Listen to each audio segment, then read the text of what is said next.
everyone. It is Tuesday, November 18th, 1:01 p.m. Will the Committee on Energy, Environment, and Sustainability come to order? I'd like to welcome committee members Toba and Tupola to the chamber.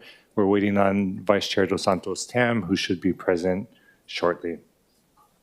Pursuant to Section 92-3.7, WIRE statutes, this meeting will be conducted as a remote meeting by interactive conference technology with the following procedures in effect for the meeting. Members of the public will be allowed to provide oral testimony on all items on the agenda in two ways, remotely and in person in the council chamber. Remote and in-person oral testimony will be allowed when the agenda item is taken up. I'd also like to welcome Vice Chair Dos Santos Tam to the chamber.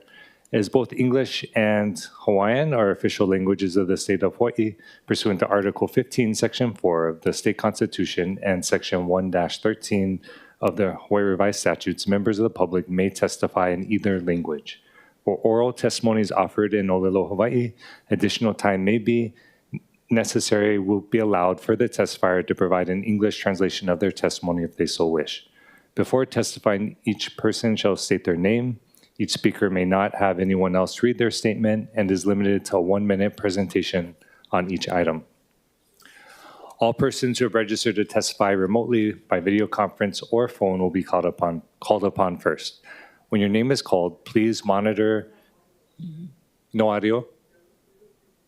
Okay, we'll be in recess.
Well, Committee on Energy, Environment, and Sustainability is back in session, noting the presence of all committee members, that this meeting is conducted under HRS 92-3.7 as a remote meeting. Testimony may be provided remotely and in person orally as each item is called, noting the testimony may be provided in English or Olelo Hawaii, with testifiers given time to translate as needed at their desire. Each testifier may also not have anyone read their statement and is limited to a 1-minute presentation. All persons who have registered to testify remotely by video conference or phone will be called upon first. When your name is called, please monitor your screen and activate your audio feed when prompted. I will then give persons that have not registered an opportunity to offer testimony. Please utilize the raise hand feature in Zoom to be called upon. For those who are joining us by telephone only, press *9 to indicate your desire to speak. That will identify you by the last 3 digits of your phone number. When your phone number is called, please press *6 to unmute yourself when prompted. Some friendly reminders and tips. Please video conference from a quiet location if possible. If you're also watching the proceedings on Olelo, please mute your television at the time you're called to testify. When the timer on the screen reaches 0, please conclude your remarks promptly. Once all the remote testifiers have testified, I will proceed to in-person testimony in the council chamber. Persons who have not registered will be given an opportunity to speak following the oral testimonies of the registered speakers. HRS Section 92-3.7 requires all votes at remote meetings be conducted by a roll call unless unanimous. Therefore, I will call first for objections, and if there are any, I will call for a roll call vote. For those council members participating from outside the council chamber in accordance with Section 92-3.7, the meeting will automatically recess if we lose audiovisual contact with you and cannot reconvene until we reestablish contact. That is not applicable today, as we have all members present in chamber. Written testimonies, including the testifier's address, email address, and phone number, will be available to the public as described on the posted agenda. As a courtesy, we ask everyone to turn off their cell phones, and we'll move to agenda item number 1 for action, Resolution 25-315, accepting a monetary gift in the amount of $10,000 to the city from I Productions NCIS, Hawaii, to be used for the training of personnel at the Sand Island Wastewater Treatment Center. I believe we have Deputy Director present. I'll ask you to go ahead and come up and maybe just share a brief overview of the resolution. Sure. Thank you, Chair Weyer, council members. Dan Brick, Deputy Director for Department of Environmental Services. And we are in support of this gift. It was very generous. We do not charge to film on our locations. We believe it's an excellent opportunity to showcase our facilities. They could be seen on TV, and we think that's a really great thing. And so, yes, we are in support of this gift. It was unexpected, and yeah, we thank I Productions.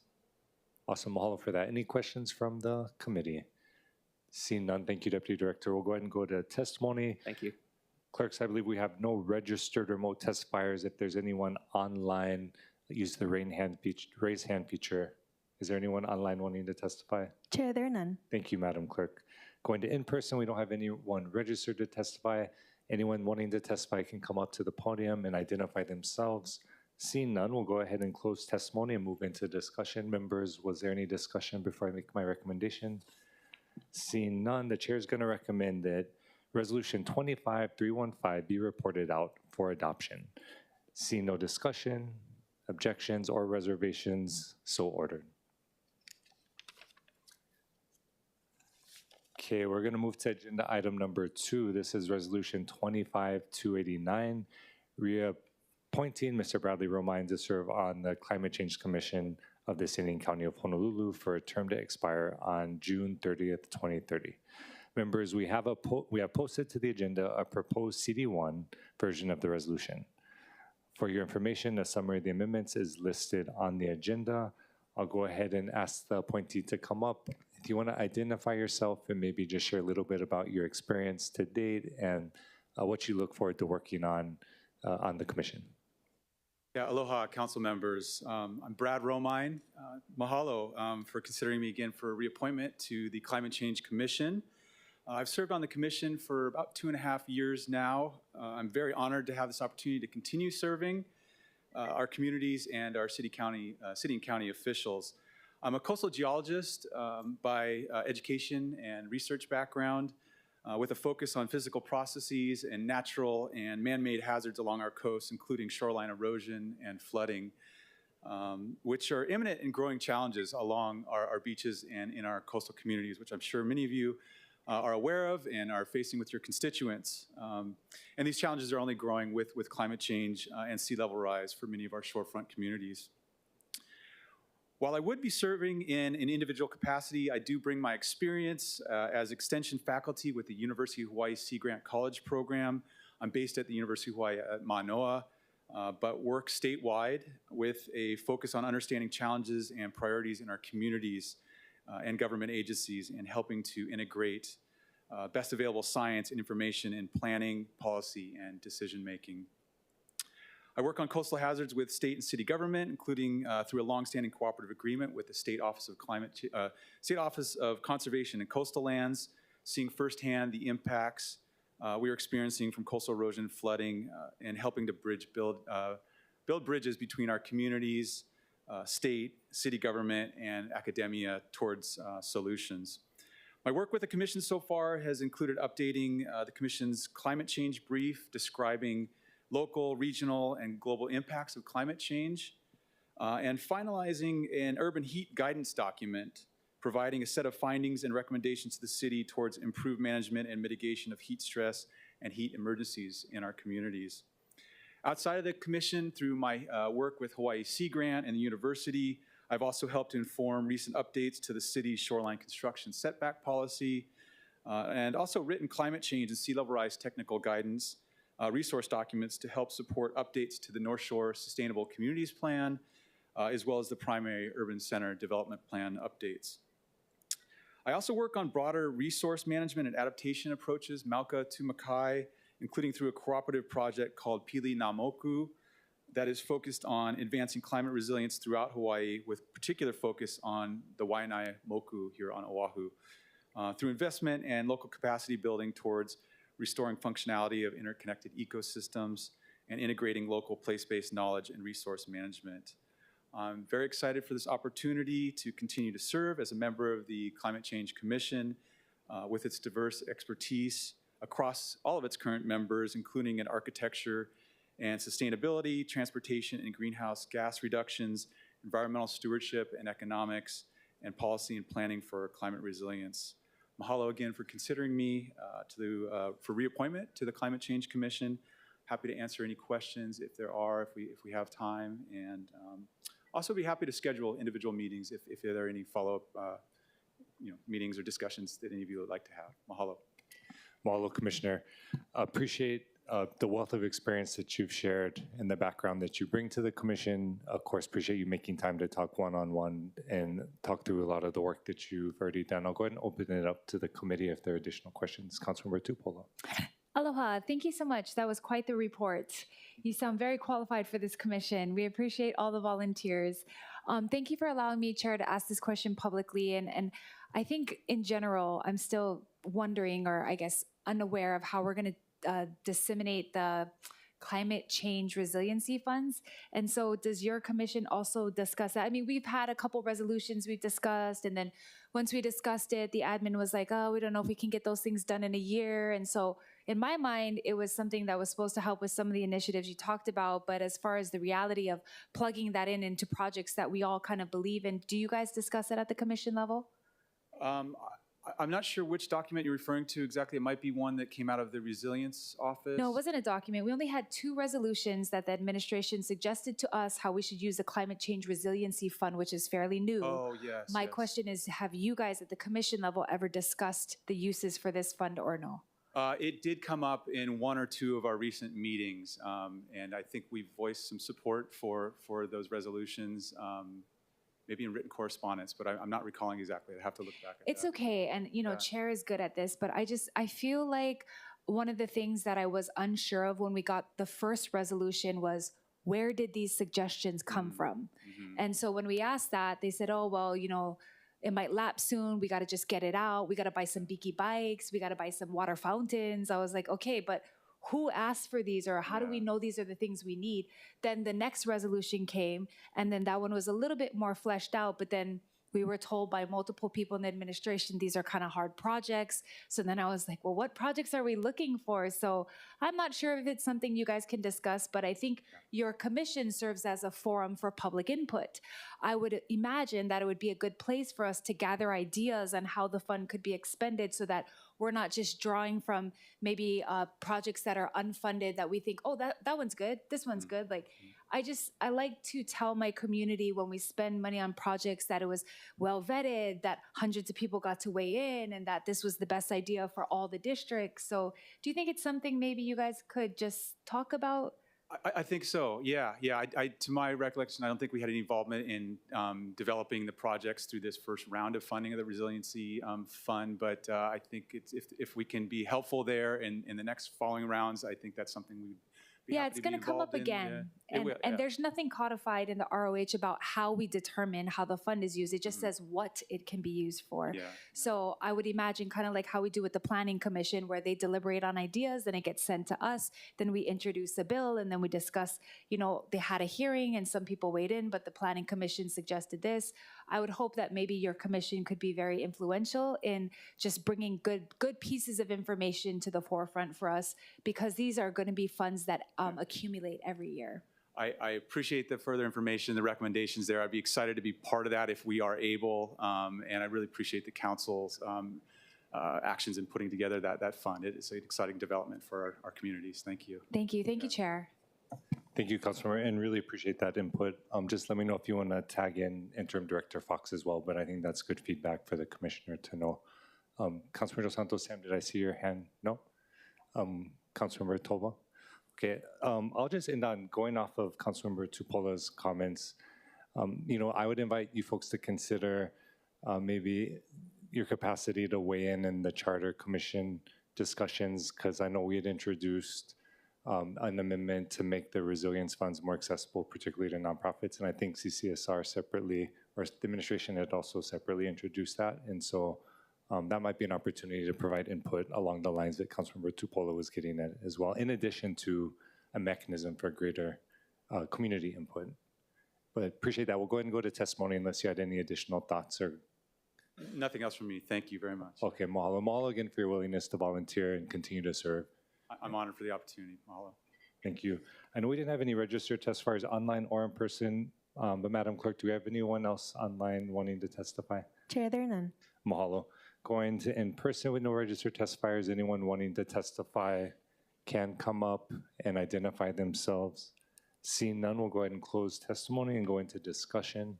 Seeing no further discussion from the committee, Chair is going to recommend that Resolution 25-289 be amended to the posted CD1 OCS 2025-0890/11/10/2025 11:08 a.m.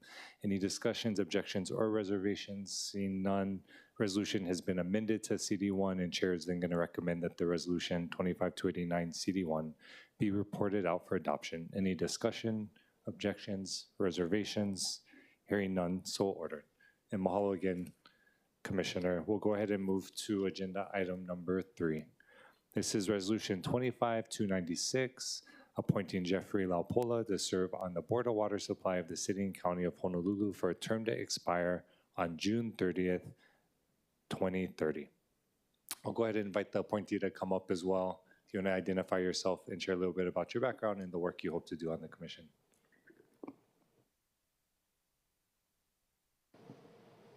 Aloha, everyone. Thank you for the time. Since we last met a couple weeks ago, I've appreciated the time with Chief Engineer Ernie Lau and team and some of the council members, and I know I have a few more scheduled. Just would like to lead with humbled and honored for the opportunity for this very important role to ensure that our water supply is safe, sustainable, and here for our keiki. Just a quick background on what I hope to bring to the team. Born and raised in Hawaii, and I have started my career in the military, and then I have an investment banking, deep financial skill set focused on infrastructure and natural resources, and now work in technology with some of the council members and with Chief Engineer Ernie Lau. I really hope to be a bridge for the Board of Water Supply team and complement them as we navigate, the immediate concerns on the horizon and then the long-term future we had the chance to reflect on meeting back in 2019 where the the 30-year replacement plan CIP project in, I believe, 2014 or 2016, where we engaged and talked about how there was a plan to replace everything, but due to concerns of the Red Hill challenges and shifting impacts of climate change, there was a shift of priorities then, and look forward to providing that long-term perspective to make sure our long-term commitment is secured for our resources, but sort of rolling with the punches as challenges come forward. Happy to continue meeting with the rest of council members or your teams in the coming weeks, and also, most importantly, staying engaged with you all through this time together on the board. Mahalo, open to questions. Mahalo for that. Also for your willingness to volunteer, and of course, taking time out to meet one-on-one to talk through, your experience. Do we have any questions for the appointed Councilmember Tupola? Thanks, Chair. Briefly, because I'm not super familiar with the board, what is like the main things that you guys discuss? Is it disputes from residents? I think of the role of the board member where I hope to be of value is just sort of having a long-term view. But absolutely, I think concerns of ratepayers and our neighbors, whatever processes are in place, would like to work within the process in place to make sure that the concerns of our neighbors are met. Thank you. I appreciate that. Thank you, Chair. Of course. Any other questions?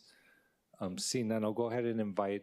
Thank you again for your comments, and then I'll invite Manager and Chief Engineer Ernie Lau to come up as well. I see him in the audience. Aloha, Ernie Lau, Manager for the Board of Water Supply. I stand in strong support of Mr. Lapola's appointment. I think his experiences will make him a good addition to our water board. His military experiences will help us maybe navigate the very challenging waters of working with the military, especially on resolution of the Red Hill situation for the benefit of our community and for future generations. So I support his appointment. Mahalo, appreciate that insight and those comments. Any questions? Councilmember Tupola. Can I follow up? So, Manager Lau, what exactly do the board members discuss? Is it mainly disputes or other things? So the board members' role is really like a board of directors. So they set policy for the Board of Water Supply. They set a planning direction for us. And they also determine the approval of the budgets, the annual operating budget, and also the capital program, long-term plans, and the very challenging times of having to raise water rates to ensure adequate revenue to operate our island-wide water system. So they play that high-level role. In terms of disputes with customers, that is handled at the department level. So I work with my customer care staff and working on disputes over bills, high water bills, or leaks. Thank you for that clarification. A follow-up on I think you guys are doing a desalinization plant in Kailua. Is that something that the board members discussed at that meeting, or is that something that your administration or offices kind of release as far as updates? Of course, that project has to get the support of the board. Okay. It starts with the approval of the CIP budget for that item. So that project was included in our 6-year CIP proposal. And so what year are we on for that particular project? I'm sorry? For the desalinization For plant? the desal and all other projects, water line projects, pump station repair, new well development, all those come before the board for their approval. Do they also discuss if there's any energy efficiency suggestions or additions to the pump stations that you guys have?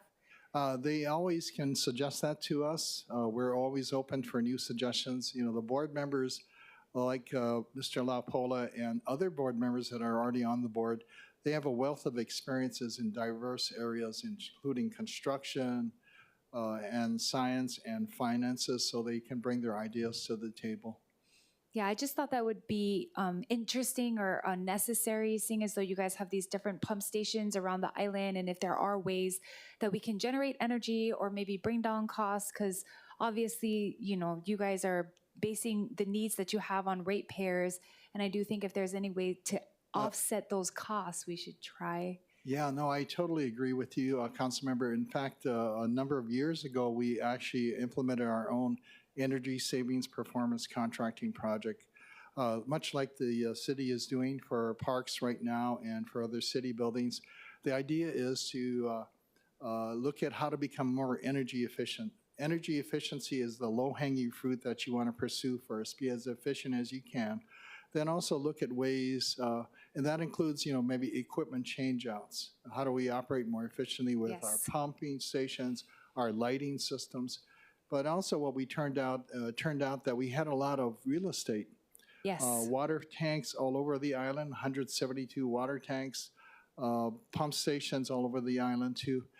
So renewables actually played a factor here in generating our own renewable energy that would help offset the energy that we purchase from Hawaiian Electric. So Thank you, Director. in total, I'd say we generate about 3 megawatts in total. Hey, that's not bad. That's Thank not you. bad. Yeah, I know you guys have a lot of real estate, so there's a lot of potential. Thank you, Chair. Thank you.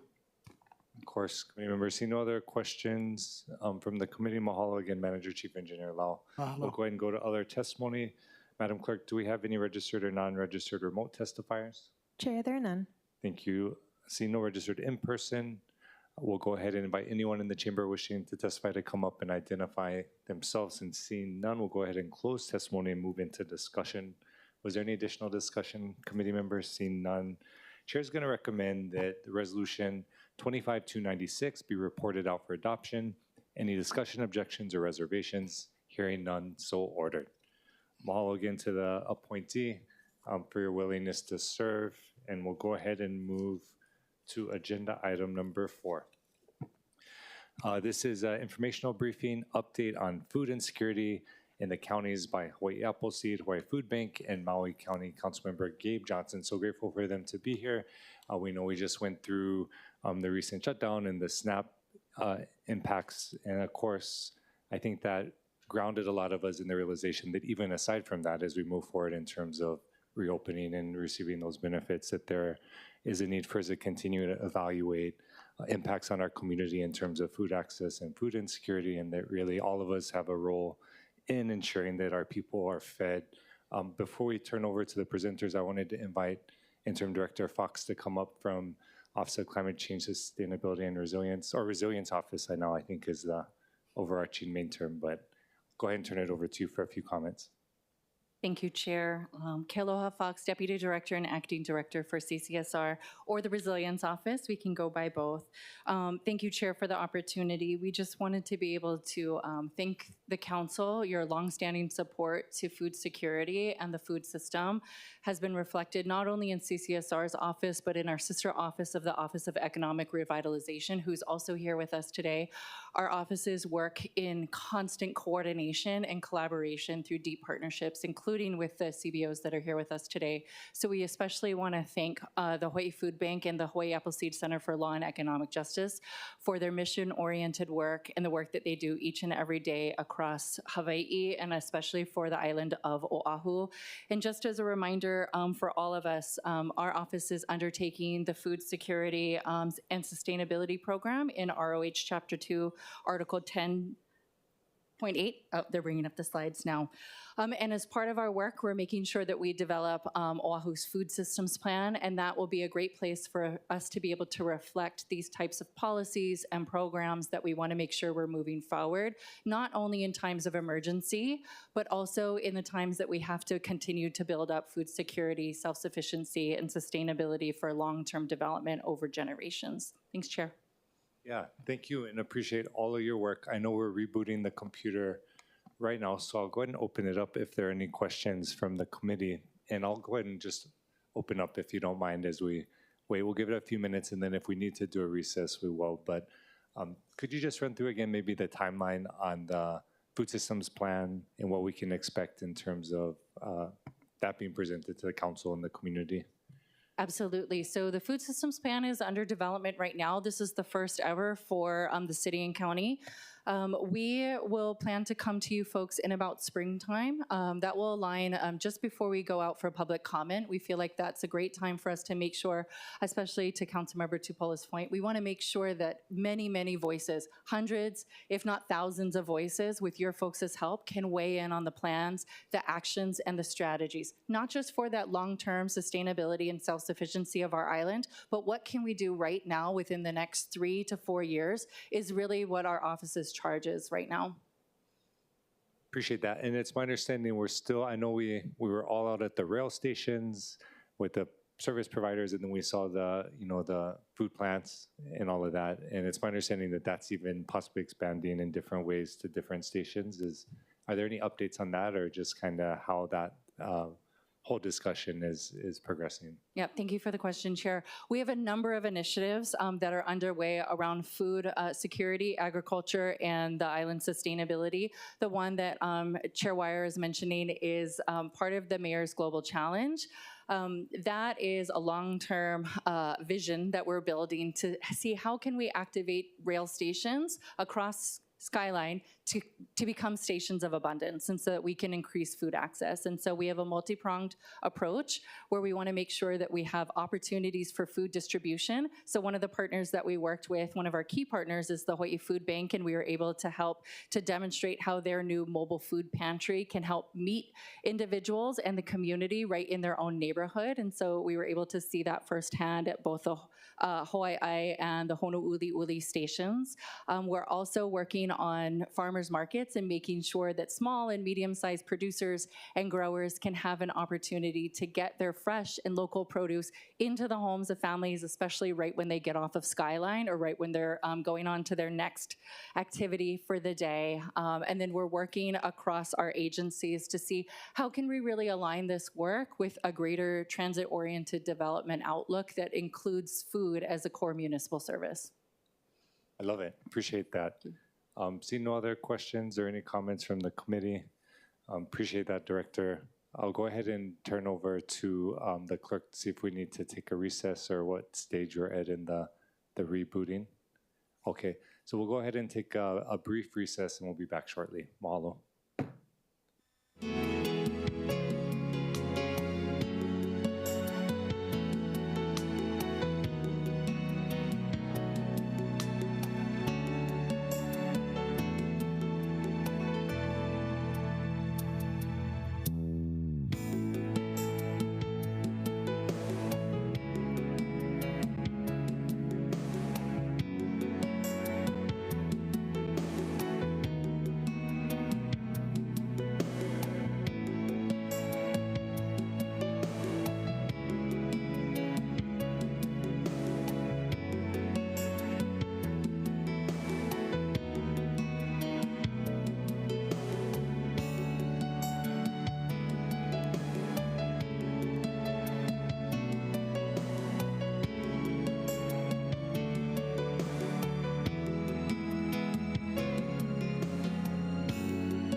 Committee is back in session.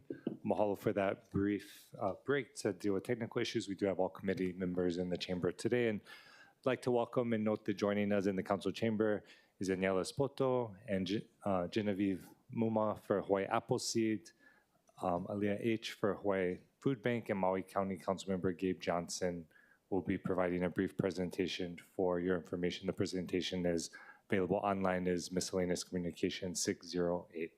I'll go ahead and turn it over to you to jump into the presentation. Mahalo.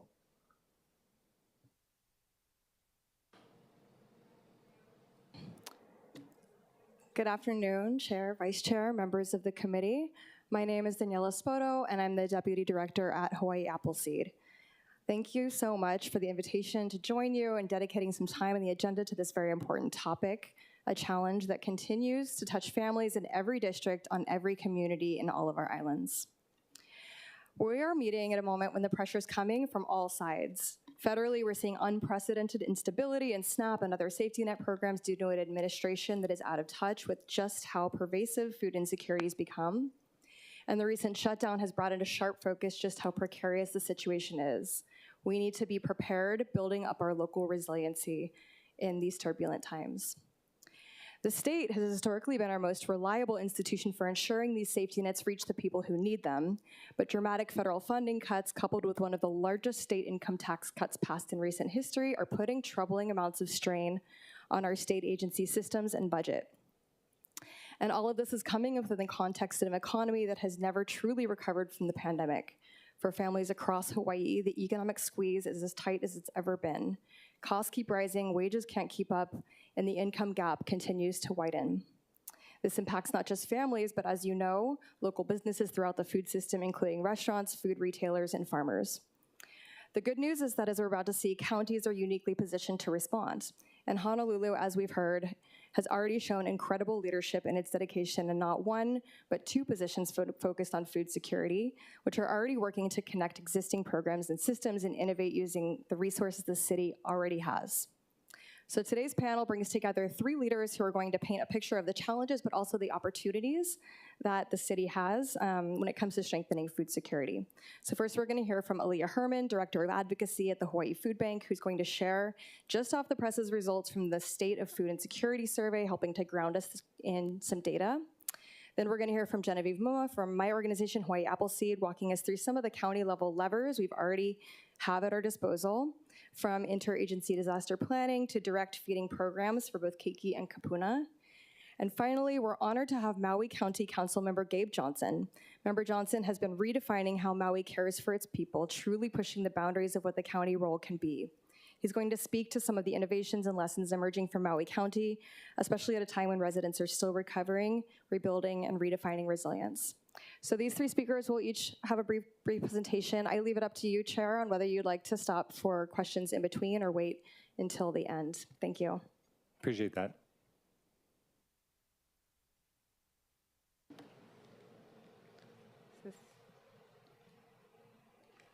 Nope. Okay, good afternoon. Leah Herman with Hawaii Food Bank. I apologize, I might not be that brief because there is a lot going on, but I will do my best. So as Daniela mentioned, this is hot off the presses, as in we released it yesterday. And this is a 24-25 survey and study that is a follow-up to the last study we conducted in 2023. And I'll just mention briefly, this is really important as we've learned getting this local data. We have a very diverse and different population here. We have different islands and communities. And so doing this local report is critical. And actually now the USDA has canceled their nationwide report. So there is no other option. Just to start to make sure we're all on the same page in terms of this brief definition. So food security is the lack of access to enough food for an active, healthy life. And there are two components. Households with low food security reduce dietary quality and variety, maybe making different choices at the grocery store.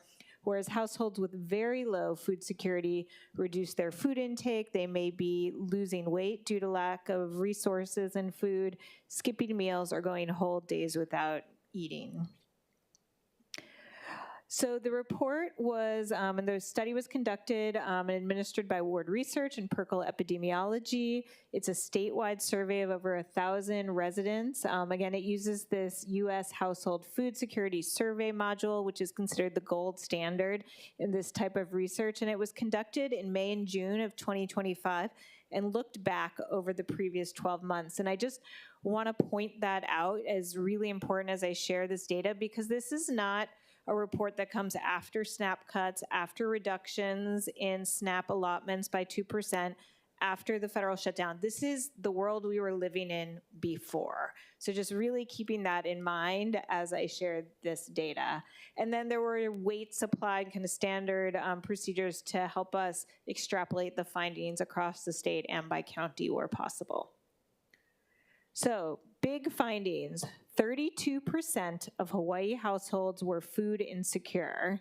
And of those, 2/3 or 21% experienced very low food security. So if you're remembering that definition, these are the people who are skipping meals, going whole days without eating. So 1/5 of our households in Hawaii are in a state of very low food security. In addition, 11% of households went a whole day without food at least once, but most of them multiple months or every month of the year. We also were able to look at this by different demographic data, and we found that actually our youngest, this is adults now only, our youngest adults, 18 to 29, are by far the most food insecure at 53%. That said, our kapuna, even though they are the most food secure, that's still 1 in 5, and that's also unacceptable.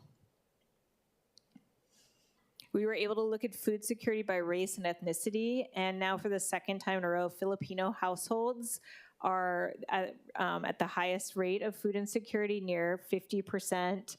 Hispanic households, 41%, Native Hawaiian and Pacific Islander, 36%. And then we see Korean households, Japanese, are the most food secure. Some additional demographics, we saw that 58% of those enrolled in higher education were food insecure, and 41% of those identifying as LGBTQIA+. So what's really helpful about this as food banks is it shows us where are the pockets where we need to focus more of our energy to make sure that nobody here goes hungry. Not surprising, but we did also look at food insecurity by household income, and this 90,000 threshold, which is close to the median income. We see 44% of our food insecure families, or families making less than 90,000, 44% are food insecure, as compared to 16% for those households making more than $90,000 a year. There's also a really important role in health.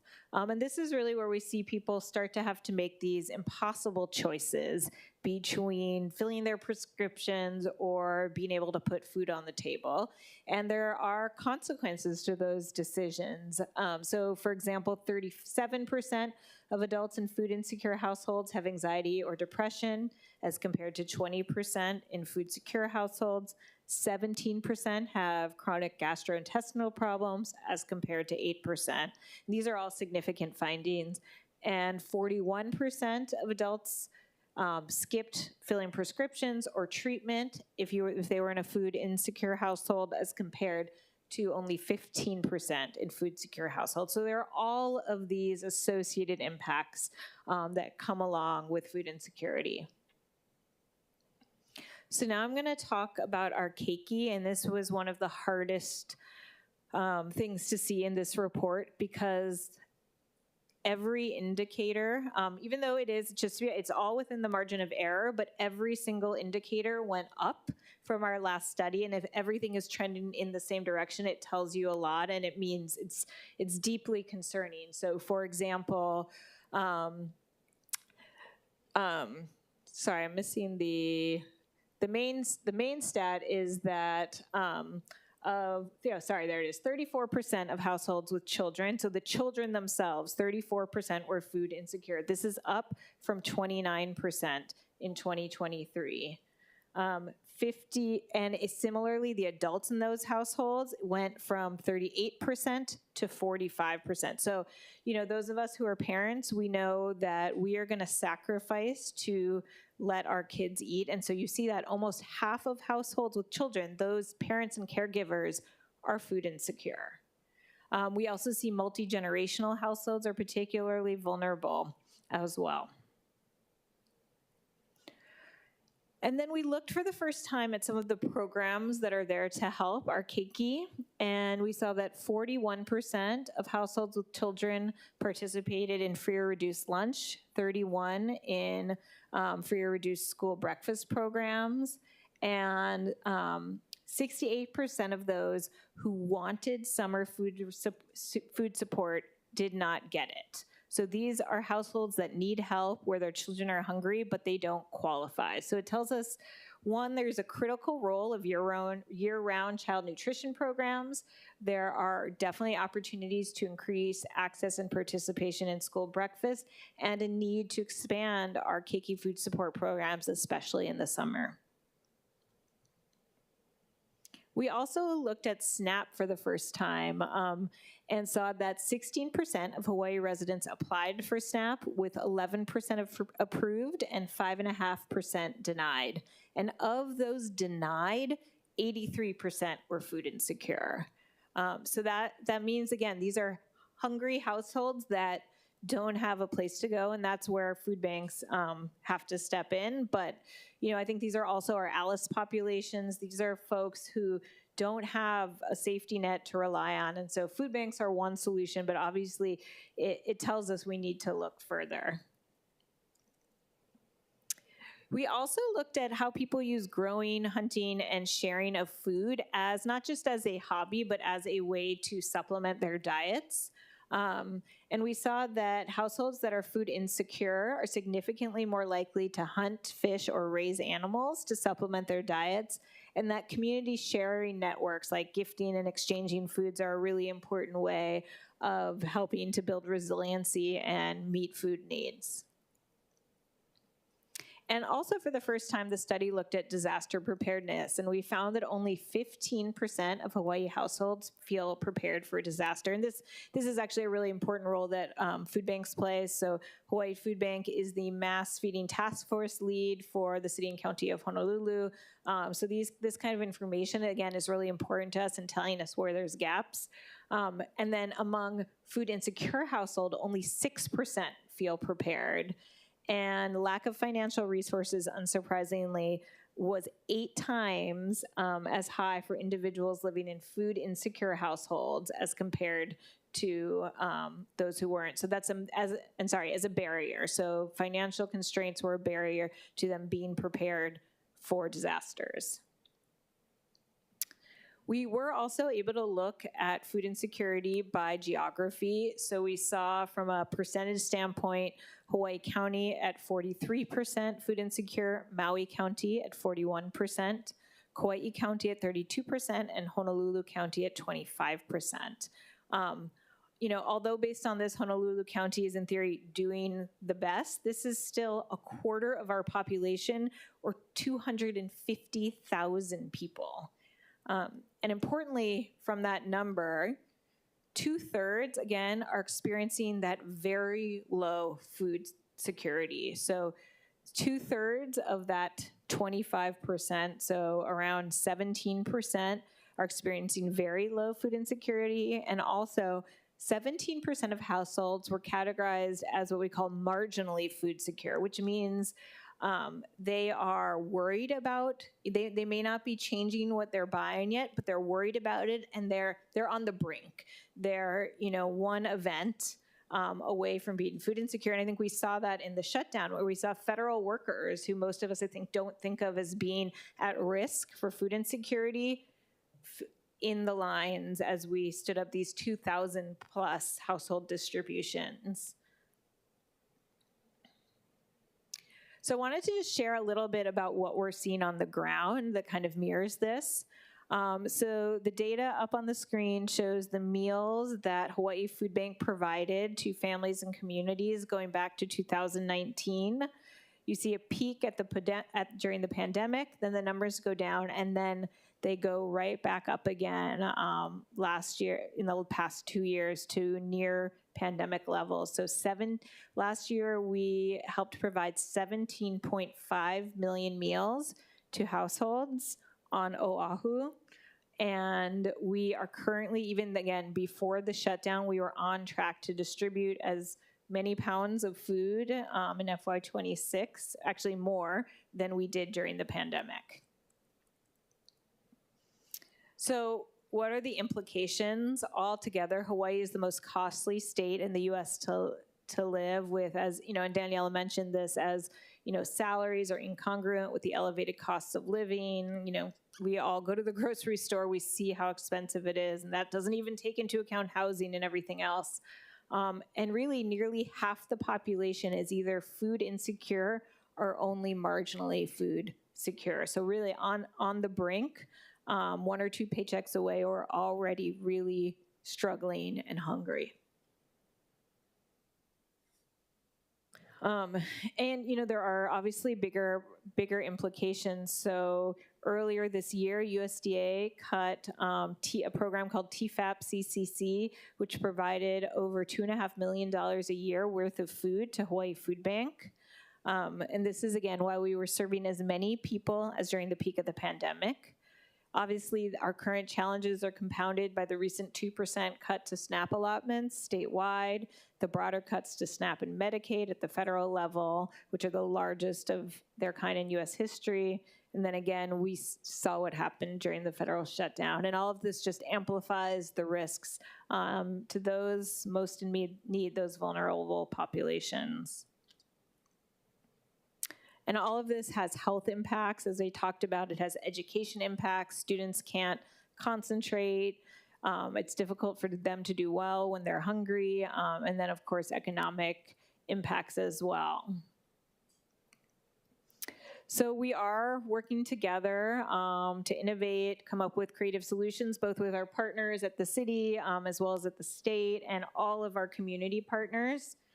And I have a map here. So the way the Hawaii Food Bank works and all of the food banks is we don't do it all ourselves. We work with, here on Oahu, 241 hunger relief partners all over the state. All of those yellow dots are all our partners. We've done, last fiscal year, we did 752 mobile pantry distributions, 17.5 million meals worth of food were distributed, including 6.6 million pounds of fresh produce, and we were serving over 160,000 people each month. And I did just want to point out that in terms of the meals that we distribute, SNAP provides between 5 and 6 times more than any of the food banks do alone. So this is definitely not something food banks can solve on our own. It's going to take all of us working together, innovative solutions that address systemic problems at, you know, community, city, state level. And, you know, I think we've learned we can't rely on the federal government to take care of our own. And so with that, I'm here for any questions, whether you want to do them now or at the end. Maybe we'll do a few questions and then just ask everyone to stay around, which I think you already are. Sure, of and course. We can that way tap into folks. Because I wanted to just jump into a couple questions. Yeah, sorry, of course. And I know that was a lot really fast. So I'm looking at the number. Means. Yeah, no. The number that has the 25% of households on Oahu. Yes. Just flipping through it as well. I think, is it the one? Yeah, so that number is 247,000 individuals. Yeah.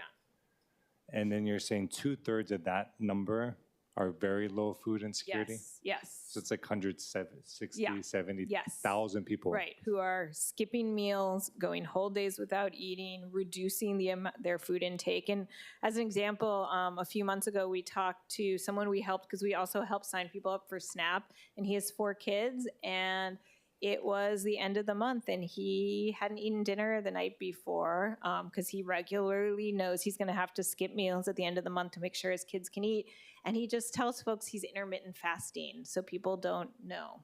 Yeah. But yeah, that's what that means. Okay. I appreciate that. Yeah, of course. Because that's huge. Yeah. Were there any questions? Yeah, Councilmember Toba. Thank you, Chair. Thank you for the presentation. What specific action, because on the last page it says creating solutions, right? Creativity, collaboration. So I never hear solutions. So I just wanted to know, what specific action should counties take to strengthen food security right now? That is a great question. And I know Genevieve is going to share some levers that are available now that can be accessed. But, you know, there's some great stuff that has happened. For example, at the state level last year and the efforts towards universal free school meals, they made a change. So this year, everyone who is getting reduced school meals is now getting free school meals. And next year, everyone who's 300% federal poverty level or below, all those kids will get free school meals. So that's, you know, one example. But of course, we know school's only in session about half the day. So, you know, again, for kids, what can we do around that breakfast access? What can we do in the summer? We also had, and you know, Councilmember from Maui is gonna share what they're doing, but the state did pass a Farm to Families bill that provided some money, not a lot of money to be totally honest. It's statewide for a program that would allow food banks to purchase fresh produce directly from farmers, and that has this win-win because we take B-grade product, we take, you know, whatever they have that's available, so we're reliable, we're a big purchaser, and then we can give that to families who don't have access to it otherwise. So those are, you know, a couple of examples. I think there's a lot more, but it's, you know, we have a time limit. Yeah. So, yeah, happy to talk more, but those are just a couple of Several examples. years ago, I was part of the Farm to School program on the Big Island, and we noticed that a lot of the kids waste a lot of food, and when they have a choice to eat, a lot of them would stay in the cafeteria and eat. So, like, you know, there's a lot of waste also. Mm-hmm. You guys got any data on waste and on the amount of food that we waste here in Hawaii? Because I know I also read that 8 in 10 families eat out every night also. So, wow. I mean, So we do food rescue. That's part of what we do as a food bank, and anything we can't use, we actually give to pig farmers or we compost. So we do, that is a big part, and sort of the origins of food banking is to reduce waste. I mean, I think in schools, there's a lot of discussion about that and how do you give, you know, I think choice is a big piece. So one of the other things, we actually have school pantries in about 40 or so schools on Oahu, and one of the models we try to use in school pantries whenever people are agreeable or in others is a choice model. So one, it gives dignity. It means people choose what they want. So again, you're reducing waste. And, you know, you find people are like, oh, the kids are just going to choose like the junk food, but they don't. They want the fresh fruit. They want the produce. They're super proud to be able to pick up those things and bring them home to their families. So I think putting that choice piece in is another way to reduce waste as well. awesome. Thank you. Appreciate that. And I know we'll jump into more strategies. Councilmember Santos, did you have a question regarding the data, or go ask Councilmember Tupola? I'm okay. I'll wait till the end. Those are some of my questions, what Councilmember Tolba asked, but I think I'll have more at the end. Thank you. Okay. Well, in that case, thank you, Chair. I wanted to turn to the slide about food insecurity by race and ethnicity. It is shocking to me that 47% of Filipino families on this island are food insecure. Shocking. And Hispanic community, Native Hawaiians not far behind. I wanted to ask if there's any specific interventions or programs that we're doing to really get into these communities. I know there's also an element of cultural, perhaps, shame around asking for help. What kind of programs are out there to really get into these communities and let them know resources are available and it's okay? Yeah, that's a great question. Yeah, and that the statistic about the Filipino community was consistent in both of the studies. So, I mean, I think these numbers are real and they are really scary. So one of the things, I don't know if you could really see on the map, but we try to meet people where they are. So we have, like we said, 240 different partners who are the ones who are actually on the ground giving out food. And some of those are bigger, you know, distributions, and some of them are like Auntie out of her, you know, church with all volunteers. And so, you know, that is one of the best ways, is to try to find those pockets. And then the mobile pantries is another way. We now have this mobile truck, this refrigerated truck that can also get, you know, for these food deserts, or if there is a pantry that doesn't have refrigeration, it allows us to go to those places and get that kind of food to people. So I think those are some of the things that we're doing. We do, you know, equity is a huge part of what we do. And so we do try to map where we're distributing food, with where the food insecure communities are, and we are improving our data collection. So we've launched this app, and we're part of Feeding America, which is kind of the network of all the food banks, and it requires us to have different safety and civil rights training, but it's called Neighbor Connector, and it allows us to get more information about the people we serve. So instead of knowing where they got food, we now can know where they're coming from. You know, we're able to know, you know, because right now we track based on where they go to get the food, but maybe they are coming from far away because of shame or something like where they work or whatever it is. We'll learn what resources they're using. We'll get to learn more about them individually, which will help us serve them better. And then we're going to take this data, and this tells us that there, of course, are gaps in some of these different demographics.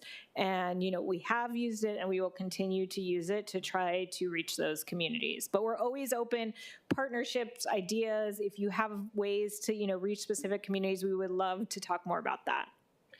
Fantastic. You know, same thing for the LGBTQ community. I think that's on the next slide. Yeah. You know, I would love to work to find ways that we can reach into these communities specifically. Yeah, and that's, you know, we actually had, the Hawaii Food Systems Summit last year. We had a panel of different folks, and there was actually someone from the Hawaii Harm Reduction Network, and then there was also a pastor from a church, and there was a whole conversation about, you know, the traditional places where food pantries are not necessarily the traditional places where members of the LGBTQIA+ community might want to go. And so, you know, how do you address some of those barriers? So definitely those are very real and important conversations. And again, would love to talk more, but they are one of our partner agencies, the Health and Harm Reduction Center, and they're amazing, and they are definitely leading some of that work. So I wanted to turn to another piece of data that I think was missing in this chart, which was people's housing situation. Do you have data about all these folks who are food insecure, what their housing situation is? We do not have that. We have demographic data in terms of, are they multi-generational or things along those lines. We don't have things like, are they houseless or not? You know, I think it's, one, it's the way the survey is conducted. We realize it's imperfect. It's mostly electronic. There are some phone calls, some postcards, so it isn't going to do a good job of capturing the houseless population. So probably, if anything, this is an underestimate. And I think it's pretty safe to assume that if you are houseless, you are likely food insecure as well. But that is, you know, that is something that this doesn't directly address. Yeah, I wish there were a way that we could kind of capture that, because we know that there's food insecurity is a big issue. Housing insecurity is a huge issue. There's people, you know, all bunched up into one house. There's people who couch surf. There's people in all of these situations. And I think my frustration, to be honest, with a lot of the interventions that we on the county level do, particularly here at the council, is we focus our interventions on, like, quote unquote, reducing the cost of living by reducing property taxes. And that totally misses every renter who's out there, everyone who's in a housing insecure situation. This conversation has started to come up with the bus fares, where we otherwise were going to raise bus fares by hundreds of dollars a year. And I think hopefully we've put a pause on that. But in talking about how we're going to solve housing insecurity, we need to talk about what our priorities are here and which carts we put before which horses. So this is really illuminating and elucidating. So thank you.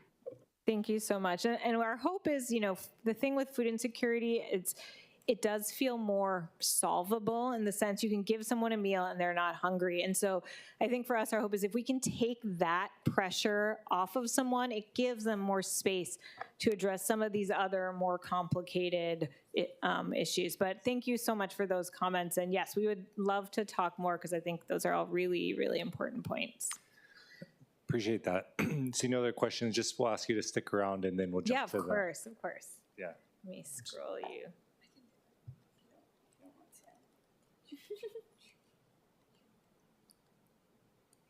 Thank you.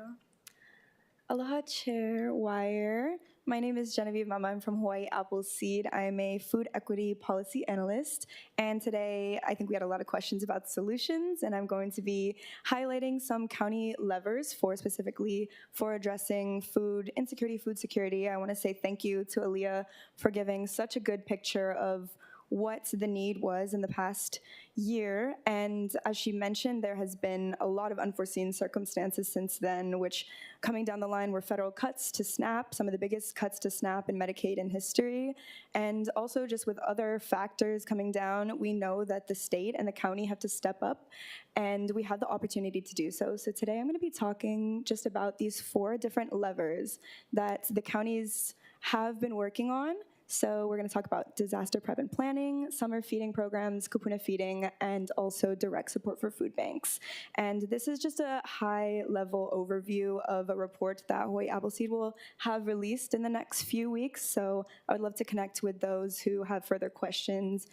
So this is just kind of a high-level overview, but we are going to have more in-depth information later. Just in the interest of time, I'm going to go quickly so we can answer questions. But looking at disaster preparation and planning, we know that counties can play a very vital role in disaster response by really focusing on multi-agency coordination.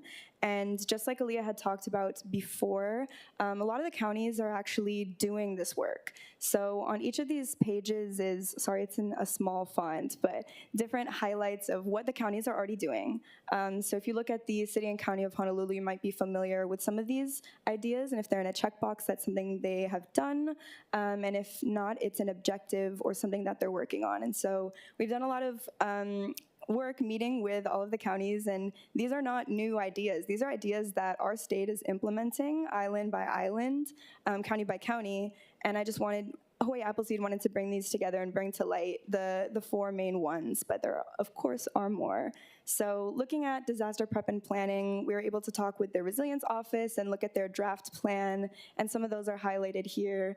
But we can really see how Hawaii County, for example, has been a leader in actually completing a county multi-agency feeding support plan, which is ideally connected to a feeding task force. So in Hawaii, we do have that task force, and Hawaii Food Bank is on that task force, and Maui County also has their emergency feeding task force, but this is ideally along with a multi-agency feeding plan. So that's something that the county can really try to focus on, and it's very important because we know that in the event of an emergency, in the event of a disaster, which we'd seen with the pandemic, with the Maui wildfires, it's very important to be prepared, and one of the biggest things with feeding is coordination. So whether that's transportation, how we're getting food from one side of the island to another, and it's working with the state, the county, and also all of our nonprofit partners that are feeding people.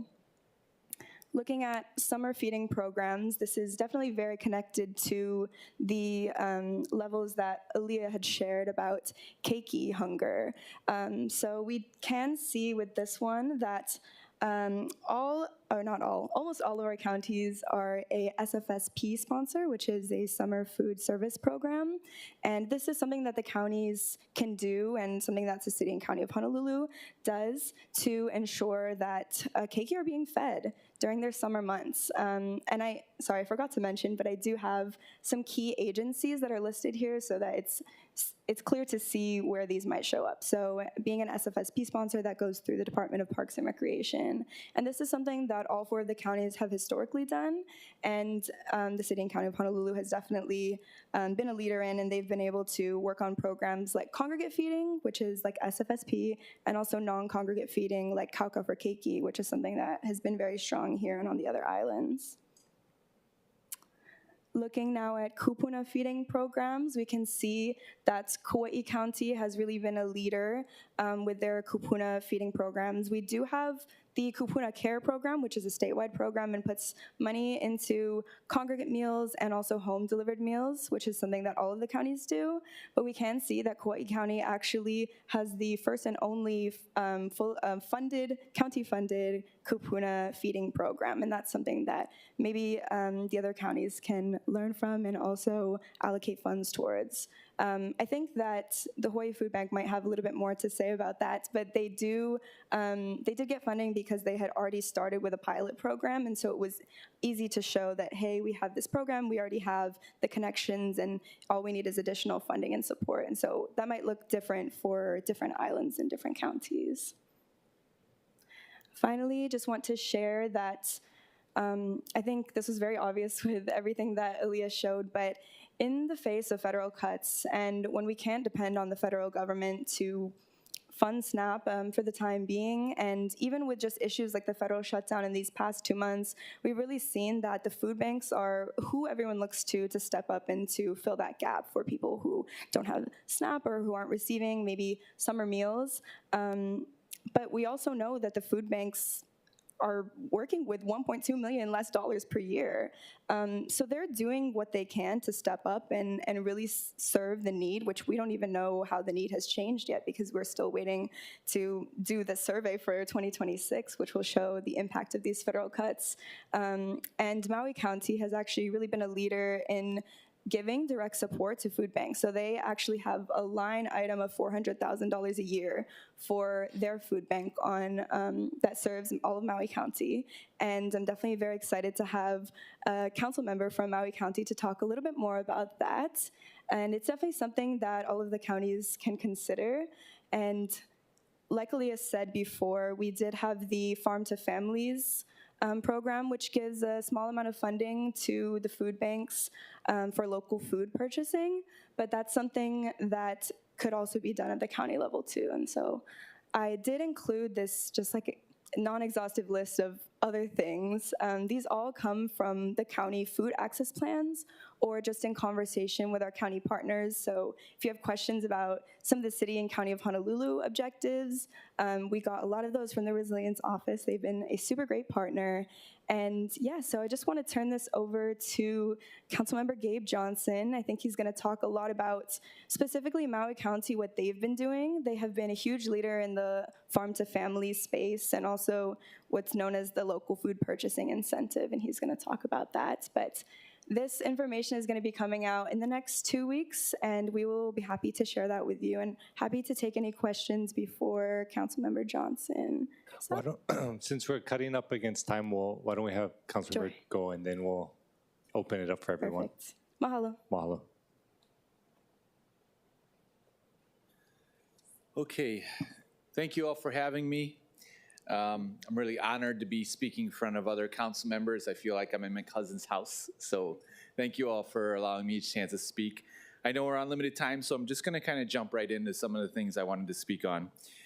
First off, some Maui County specific stats. 53% of Maui County households are considered ALICE by the Aloha United Way, meaning they don't earn enough to afford a household survival budget.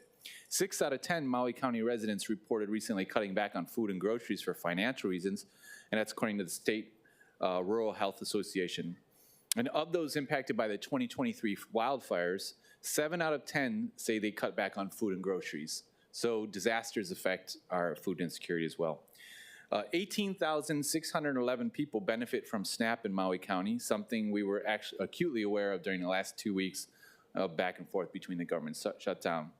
Local food insecurity initiatives that provide some security and safety nets in the volatile landscape of federal benefits and rising costs of living.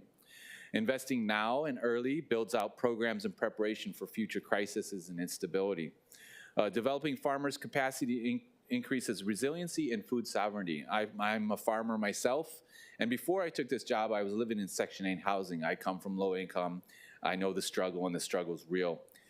So I'll just jump into some of the line items that I did in the budget, some of my priorities in the current FY 2026 operating budget. So from the Department of Agriculture, we did the Lanai Grown Food Stimulus Program. It's $70,000. Funds, and this is right out of the budget, it's word for word. So funds must be used for a local food access program to implement food vouchers for Lanai residents. Vouchers must be issued at the county's Lanai Farmers Market and used on the day they are issued for the purchase of locally grown or sourced fresh produce, fruit, edible algae, poi, meat, fish, eggs, and honey. Vouchers must be issued for Lanai residents with preference given to kupuna children or member of household with kupuna children between age of 0 and 5. So the vouchers can be redeemed at the county's monthly Lanai Farmers Market. First one ever on county land. Well, first one in a long, long time. I'll just say that because getting a permit for these things is really hard. lesson we all should learn. Vouchers are mailed out monthly by MEO, the Maui Economic Opportunity, $100 for one person, $150 for a household of two, and $250 for households of three or more. So it's significant. It's a very low barrier application. That's important. Recipients have to register with MEO and have a Lanai address. Farmers markets launched October 2025 after years-long efforts of Department of Parks to utilize the park for farmers market in collaboration with the Department of Ag. We have a Department of Ag, and I think they're doing great work within the county. The vouchers will launch at the upcoming December's market. And based off models launched during the pandemic, which successfully addressed food security, farmers' revenue, and market access, like the HANA Farmers Market program. That was very successful, so it's modeled off of that.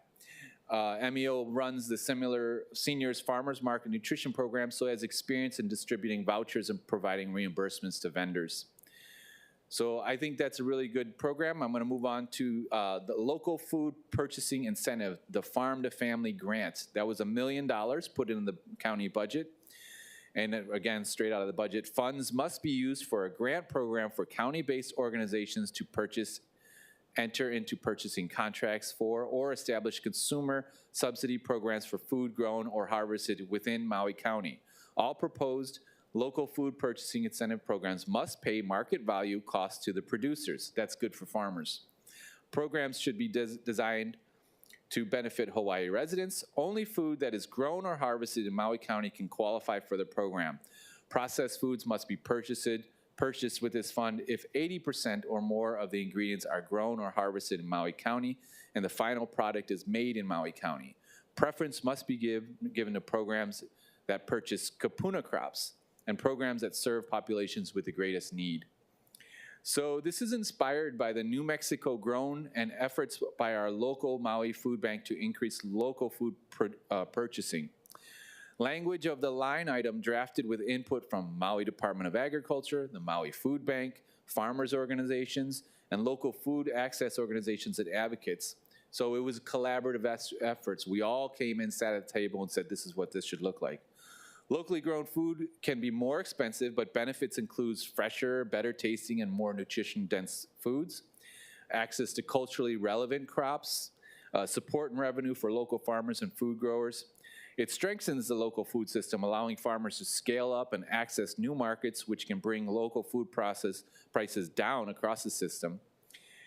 And I just think it adds that personal connection, and I love that. Enabling purchasing contracts was recommended by advocates because it gives farmers time to scale up and prepare for increased demand. Immediate scale up, like post-emergency scenarios, present challenges. I was there during COVID when I was selling my lettuce to the hotel. The next day, the hotel shut down. The county came in and started buying farmers' lettuces. This was before I was a council member. It really saved our farmers. The grant applications have been submitted and are being reviewed by the Department of Agriculture right now as we speak. The kapuna crops preference ensures culturally relevant food access and supports growers of these important crops. Now, the 80% locally grown requirement for processed food is a policy decision. We all, as policymakers, can decide what percentage you would want, but we often discuss how much bananas are in banana bread to meet this quotas, but it's something to discuss as policymakers. We just don't want people to go to Costco and buy banana bread and then come to, and we don't want to do it like that. We want to have farmers reaching out and getting this. Implementation of these funds may be used to pilot new food security programs such as food as medicine, food box giveaways, farm to food bank, kapuna feeding, infant feeding, farmers markets, vouchers, etc. And the data that would be gathered from these programs and most effective programs may be expanded or scaled up in the future years. The data is really important in this whole process. So then we went on to the Department of Human Concerns, and this is one of my favorite, and I'm very proud of this program. It's the Maui United Way for Countywide ALICE Initiative, the Kama'aina Credit. $12 million was put in that budget for this, okay? So funds intended to provide assistance to asset-limited, income-constrained, and employed, or the ALICE households or initiatives, or individuals, I should say, inspired by the MEO Hawaii Emergency Laulima Partnership. Some of you folks might remember that. That was just, they distributed $10 million to 33,715 Maui County residents during the pandemic for food and rent, mortgage, utilities, medical, tuition bills. HELP was activated during 2001, during the 9/11, post 9/11 crisis we had, and 2008 when the economic downturn came up. So flexible spending categories allow for quicker deployment and usage during times of crisis. So we just know that, you know, disasters are happening and we're based off tourism. So this is it's been done before in the past, and I think it's really important to do now. So with the income inequality going on, Maui United Way will utilize their network of nonprofit partners to distribute funding to residents in the area of need. Nonprofit partners will select applicants, manage the application process through existing client relationships, and determine types of aid which should be offered. The Maui United Way will manage data sharing contracts and ensure that no duplication of services occur. Basically, Maui United Way is the big pot, and they pour in the cups of little nonprofits that know their clients, know their people, and that way all that data goes back to Maui United Way, and they can look at database decision making. The Maui United Way has dedicated new staff member for this program, and they are ready to submit its application for county funding. So they are right on the cusp of pushing this program out. Now the last thing is, well, one of my last things, but this next thing is important because I'm not sure if you guys do it the way we do it, but we have a Maui County-wide policy plan that is supposed to guide our policy decision making. Well, we took the food and nutrition security plan and incorporated into the Maui County-wide policy plan. We should look at food and nutritional security as part of a policy that we can decide and focus on. The Maui County's first ever food and nutritional security plan was published this year, led by the Maui Department of Agriculture. And the goals from the plan are being added to the countywide policy plan. This bill is planned to be introduced to the council next month. And the countywide policy plan guides actions for our future and creates the framework for community plans. Having food and nutrition security goals in our policy framework as a guide for land use decisions and community plans ensure that decision makers will center food and nutrition security into the future. Because food systems are so critical to our basic needs, health, culture, environment, relationships, and quality of life, this inclusion will reflect its importance in the foundational county documents. You know, when you're hungry, the diseases of despair kick in. Spousal abuse, drug abuse, all the things that hurt our community because you're struggling to make ends meet, you're struggling to feed yourself, you're struggling to feed your family. It hurts the soul, and that affects your behavior as a community. Let's see. So the other thing is objectives proposed to add to the countywide policy plan include ensure all residents have reliable access to nourishing, culturally relevant foods, create an abundance of self-sufficient county food systems, promote healthy, resilient ecosystems, and responsible resource stewardship to support resilient agriculture systems. On a side note, there's a couple things I've been doing in addition to these. We created a tool library for farmers on Lanai, $30,000 a budget. We bought a trencher, and now all the folks who are a member of HFUU can borrow the trencher. They can dig around their irrigation. They don't have to go and buy this big machine. They've got a tractor. They've got all these tools that farmers can share. That helps the farmers. They don't have to buy that one thing. Micro grants for farmers is a very low barrier grant, 20-something thousand. It's a $3 million budget line items, and again, farmers might go out and take this grant and buy a tractor or something that's needed for their farm. That's been a very successful micro grant. And then the last thing, per this discussion earlier, one of my priorities earlier was buses free for low-income residents. I think that really is important. Anything we can do on the affordability in our communities. The national discussion on affordability, we don't even need to turn on the national news. It is here in our face. We know our folks are leaving. This cost is going up. So it's just one small thing that we can do is just fight so that folks can ride the bus for free with low income. So those are my things I wanted to bring up, and I appreciate all of you guys' work here. Thank you for allowing me to speak. Yeah, mahalo for that. Very inspiring. We're going to go into testimony real quick. No registered testifiers online or in person. Any unregistered testifiers online, use the raise hand feature. Seeing no raised hands, we're going to go ahead and go to in person. Anyone wanting to testify in person can come up and identify themselves. Seeing no one identifying themselves. Ms. Young, I see you online. I know we're coming to the end at 2:30. Did you want to submit testimony? I don't see the raised hand on your Zoom. If you do, go ahead and unmute. Go ahead and proceed. Mahalo. Aloha. Thank you, Councilmember Weyer.